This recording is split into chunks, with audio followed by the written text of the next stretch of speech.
Deloy, congratulations. As we were just talking, I came in here in December. Before it was finished and just seeing this infrastructure, I got tears in my eyes because I couldn't believe, number one, that this was a reality, and I was insanely jealous and envious at the same time. For someone that could see all of this in his mind and putting it down on paper, is it even better in real life now that we've officially opened? Well, when we first thought it up, it was half the price. So I can guarantee you we thought up a lot of ideas as we went. We got a lot of great input. This is a joint effort. The city of Harriman was totally instrumental. Where do you assemble 57 acres? That's really hard to do. They put that together, helped us get roads, sewer, water. We took a piece of really raw land and turned this into a major facility that now is anchoring a community. So I'm really proud of that. From owning the team, owning the stadium, Real Monarchs, to the academy now moving from Casa Grande, to the Utah Royals training over to our left, and now this facility.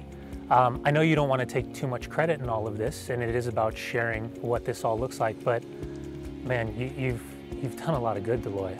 When you look around, have you ever just sat back for a second and recognized how much effort has come to fruition? We have great models in the Miller family. You know, they built a great franchise in the Jazz that's given Utah a lot of stature in the world. And it was fun to look at what they'd built and what they'd given to Utah.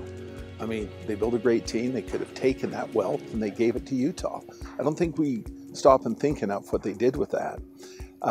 It's a great model. So when I look at this, I think it's a great model that I'll be able to maybe build something that endures well beyond my time, and it will change the whole landscape of 60,000 kids in youth soccer, in professional sports. Utah will be a real true state of sport, where if you're going to become a great soccer player, we will have it from you're 7 years old, you'll have a crack at getting to the very top of the game. I remember a few years ago when there was talk about not only what this utopia infrastructure would look like, but how interesting it would become for teams from around the world, from Inter Milan to bringing Manchester United to Salt Lake City, and now having a facility that can not only house teams, but kind of being a centralized focal point for their preseason during the summer, along with the STEM school, with the education component for all these kids.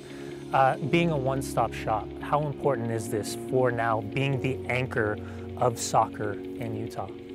Well, we just had a Bundesliga team here that spent 2 days. They came a little skeptical. They walked out wowed. They can't wait to bring their team here for 8 days. They'll practice here. Kids get to watch a Bundesliga team, one of the top 3 in the league. Can't announce it yet, but that's what we want to do, is have something that's so attractive for that training for European teams that every year we host a great European team. When we get Real Madrid and Barcelona in here, we'll know we've done a great thing. I've been fortunate enough to tour the facility and to see every little detail. So I couldn't even wrap my head around it, and I've been able to tour some of the best facilities in Europe. What is today, when you step up to that podium and you address this crowd and you address the sponsors and you address the fan base, what is it going to mean for you? It means that a collective effort really came together in a big way. The education component, to be able to partner with a school district out here and build a charter school cooperatively with the school district, was big. They've supported us in huge ways. Patricia Johnson, the superintendent, has been just a great friend. Denise Huffland, head of Salt Lake Community College, is putting both her teams here. This is their home field. They'll build a 90-acre college right next to us. So it's fun to be part of such a large community undertaking now. Then you get to soccer. You think of the thousands of kids that will really be able to see great women team, 2 pro men's teams. These guys will come and train them. They're right here. So you're here. Kyle Beckerman will come out and do a session with you for an hour and a half. How often do you get a chance to integrate the greatness of these pro players with 7, 8, and 9-year-olds? Wow, that's where it gets exciting to me. So this building, the academy, the education component, Real Monarch Stadium, Utah Royals coming, the new locker room for the Royals at Rio Tinto Stadium. You're a builder. I know you're a builder. What's next? Are your wheels already spinning on what's going to happen next? Well, we've already partially announced that we're building a large training facility down on the UVU campus. And believe it or not, that's kind of where we want to take a women's program from 7 years old through an intermediate pro team like the Monarchs. We've already talked about that can help develop our professional women's program. So we plan on nothing short of being the best club team in the world in women's soccer. We're not taking a back seat to anybody in Europe, not Lyon, not Portland.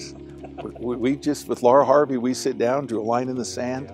She's recruited 10 national players. Nobody in the world has 10 national players playing on their club team. No one. So we already are a force to be reckoned with.